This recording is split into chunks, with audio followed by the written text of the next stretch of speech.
Bonjour à tous, aujourd'hui je vous présente donc une nouvelle capsule vidéo sur donc l'œil et la physiologie de la vision. Donc l'œil, c'est un système optique qui est complexe avec pour fonction de recevoir donc les rayons lumineux du milieu extérieur et d'en former une image sur notre rétine qui est notre fond d'œil. Cette image elle est renversée en arrivant sur la rétine, elle est retournée, elle est redressée par le cerveau après intégration. Donc, ce schéma il présente les différentes caractéristiques, enfin, les différentes composantes d'un œil humain. Donc, en haut à gauche, on peut voir donc, le corps ciliaire, le canal de Schlemm, l'iris, la cornée, la pupille, etc. Donc, on va revenir dessus dans la suite de la vidéo. Donc, l'œil il est subdivisé en deux parties avec d'une part, donc, nous avons le segment antérieur en rouge sur les schémas d'après. Donc, en rouge, nous avons le segment antérieur qui est localisé entre la cornée en avant et le cristallin en arrière.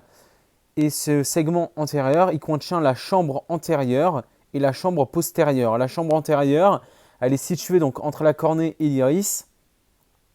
Et la chambre postérieure, elle est située entre l'iris et le cristallin. Et d'autre part, nous avons donc le segment postérieur en violet qui est localisé entre le cristallin en avant et la rétine en arrière. Ce segment postérieur, alors il est contenu, en fait, le corps vitré, il occupe toute la place du segment antérieur. Hein. Tout ce qu'on voit en violet, en fait, c'est le vitré. Ensuite, l'œil, il est constitué de 4 milieux transparents. Qui dit milieu transparent dit avascularisé, donc il n'y a pas d'artère ou de veine qui la traverse. Ce sont des milieux transparents, avascularisés. Le premier, c'est la cornée, qui est une sorte de hublot. C'est un milieu transparent avasculaire qui recouvre la pupille et l'iris. Et il converge les 2/3 des rayons lumineux, mais il a une courbure qui lui est fixe.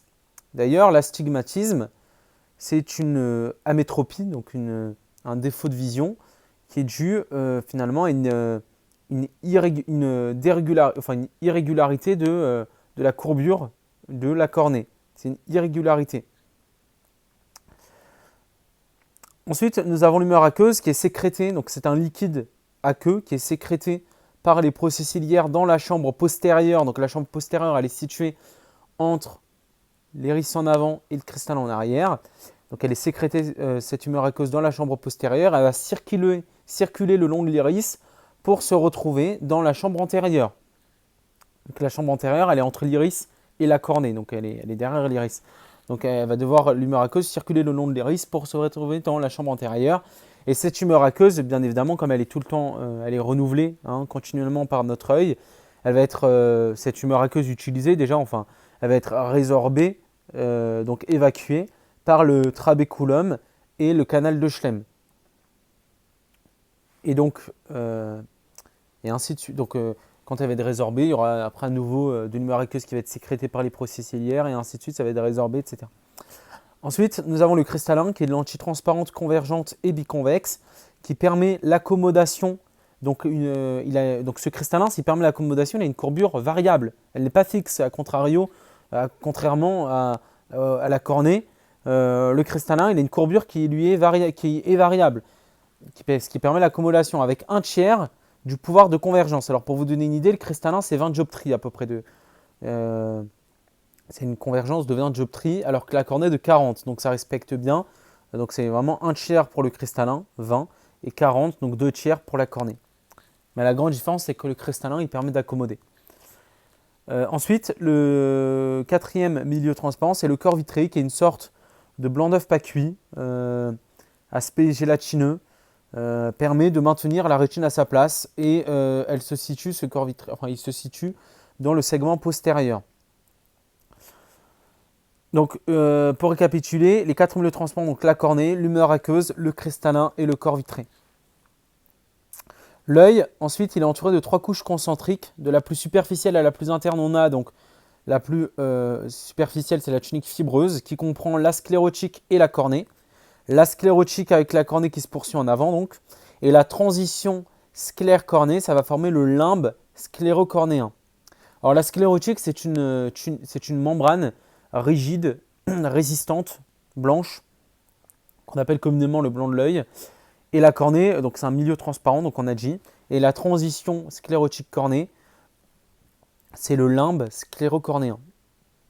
Alors la sclérotique, c'est 4 cinquièmes, hein, ça recouvre les 4 cinquièmes de l'œil, et la cornée, un cinquième seulement. La deuxième tunique, c'est la tunique vasculaire qui comprend 3 parties. La choroïde, qui joue un rôle nourricier pour la rétine.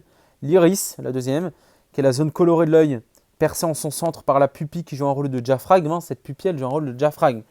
S'il y a beaucoup de lumière, on regarde le soleil, la pupille, elle va se rétrécir. Elle va se fermer plus ou moins. Enfin, elle va diminuer, elle va rétrécir son diaphragme. D'accord. Vu qu'il y a beaucoup de lumière, l'œil va devoir la pupille elle va se rétrécir, elle va se contracter. Quand un rétrécissement de la pupille. Ce qu'on appelle le myosis. Le myosis, c'est la constriction pupillaire, c'est la contraction de la pupille. Et à l'inverse, la pupille qui se dilate, qui s'agrandit, c'est quand il y a peu de lumière à l'obscurité ou dans la pénombre, ce qu'on appelle la mydriase. Donc la mydriase, c'est la dilatation de la pupille. D'ailleurs, il y a des collyres mydriatiques à base d'atropine, hein, des collyres à base d'atropine qui sont mydriatiques, donc qui dilatent la pupille. Chez l'ophtalmo, on vous les donne parfois. Donc, ça, c'est la pupille qui joue un rôle de diaphragme. Donc, ça régule l'entrée de lumière. Et enfin, la troisième partie, le corps ciliaire. Et la troisième tunique, c'est la tunique sensorielle, qui est la rétine. Alors, il y a 3 types de vision. Il y a la vision photopique, diurne, donc c'est en journée. Et ça, c'est les cônes d'ailleurs. Hein. On a 2 types de photorécepteurs, les cônes et les bâtonnets.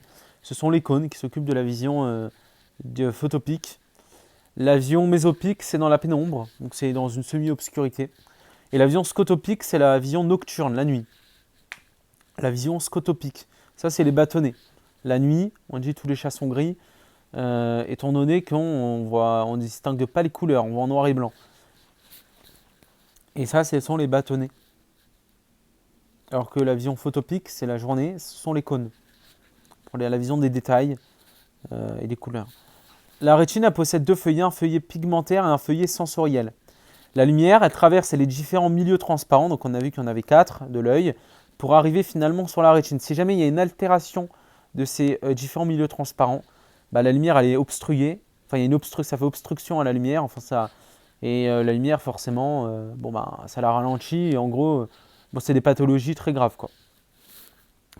La rétine elle va transformer le signal lumineux en un signal électrique via un potentiel d'action. Alors on ne va pas traiter de ça dans cette capsule vidéo, c'est un peu plus complexe. La rétine sensorielle elle est constituée de 4 groupes de cellules, de photorécepteurs, donc les cônes et les bâtonnets, de neurones transmetteurs avec les cellules bipolaires et les cellules ganglionnaires. A noter que les axones des cellules ganglionnaires, elles forment le nerf optique. Ensuite, nous avons les neurones d'association qui sont tels que les cellules amacrines et horizontales et les cellules de soutien gliales, dans le cas de la rétine, ce qu'on appelle les cellules de Muller. A noter que dans la rétine, enfin c'est pas noter, c'est important, la rétine, il y a 2 zones remarquables, 2 éléments remarquables sur la rétine. Si on voit une rétine au fond d'œil, il y a 2 éléments remarquables. Le premier élément, c'est le départ du nerf optique, l'émergence du nerf optique, ce qu'on appelle la papille optique. À ce niveau-là, c'est dépourvu en photorécepteurs, il n'y a ni cône ni bâtonnet, donc il n'y a pas ce qu'on appelle la tache aveugle. On ne voit pas dans notre champ de vision, il y a un point noir, c'est-à-dire on ne voit pas. Alors, dans la vie de tous les jours, dans la vie courante, on ne s'en aperçoit pas étant donné qu'on travaille avec les 2 yeux. Si jamais on cache un œil et on essaie de faire un mouvement, etc., on peut essayer de le voir. Mais avec les 2 yeux, nous, ça ne nous dérange pas étant donné que les 2 yeux travaillent ensemble, on ne les voit pas. Il y a la tache aveugle. Et le deuxième élément remarquable, c'est la macula, la zone centrale de la rétine. C'est là où sont le plus concentrés les cônes, donc la vision photopique. Il y a une grande concentration en cônes, presque pas de bâtonnets en fait, pour ne pas dire qu'il n'y en a pas. Et en périphérie, au contraire, en périphérie, on n'a que des bâtonnets et presque pas de cônes. Mais la macula, c'est la vision centrale de la rétine. Ensuite, la rétine elle est constituée de 10 couches. Alors, la première, tout en bas, c'est le feuillet pigmentaire. Alors, derrière le feuillet pigmentaire, c'est la choroïde. Hein. On avait dit qu'il y avait 3 couches dans la rétine. La tunique fibreuse et la tunique vasculaire. Et la choroïde, ça fait partie de la tunique vasculaire. Et la tunique sensorielle, la rétine. Donc, on a choroïde. Et après, on a la rétine, donc avec ses 10 couches. Donc, on a choroïde. Ensuite, on a le feuillet pigmentaire. Donc, la première couche, c'est le feuillet pigmentaire. La deuxième, c'est la couche des cônes et des bâtonnets. Alors là, sur ce schéma-là, on a l'impression que c'est un artefact. Hein. Ils sont pas aussi, le fait pigmentaire et la couche des cônes et des bâtonnets ne sont pas aussi loin l'un de l'autre, aussi éloignés. Dans la réalité, c'est pas ça. Donc la première couche, c'est le fait pigmentaire. La deuxième, la couche des cônes et des bâtonnets. La troisième, la limitante externe. La quatrième, la couche granuleuse externe. La cinquième, la couche plexiforme externe. La sixième, la couche granuleuse interne. La septième, la couche plexiforme interne. La huitième, la couche des cellules ganglionnaires. La neuvième, la couche des fibres du nerf optique, qui sont les axones finalement des cellules ganglionnaires. Et la dixième, la limitante interne. Et après la limitante interne, on se retrouve dans le vitré. Hein. Donc ça, c'est voilà pour nos 10 couches de la rétine. Donc voilà pour aujourd'hui, la capsule, donc la vidéo d'aujourd'hui elle est finie. Je vous dis à très bientôt et j'espère que ça vous sera utile.